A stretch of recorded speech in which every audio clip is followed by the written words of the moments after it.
Hazrat Anas radiyallahu anhu reports Allah's Apostle sallallahu alaihi wasallam performed 4 units of the Zuhr in Medina Munawwara, while we were along with him, and 2 units of the Asr in Zul Hulayfa. Then he sallallahu alaihi wasallam spent the night there till morning. When he sallallahu alaihi wasallam mounted and the mount stood up at Baida, he sallallahu alaihi wasallam pronounced, "All praises are for Allah Jalla Jalaluhu.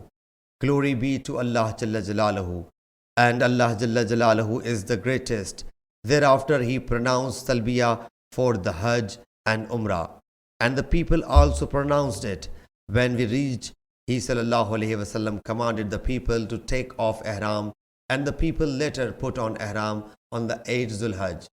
The Prophet sallallahu alaihi wasallam Nahr sacrificed the camels with his own hand, standing, and Allah's Apostle sallallahu alaihi wasallam slaughtered 2 horned rams. Imam Abu Abdullah said, some have reported it from Ayyub, and a person has reported it from Hazrat Anas radiyallahu anhu.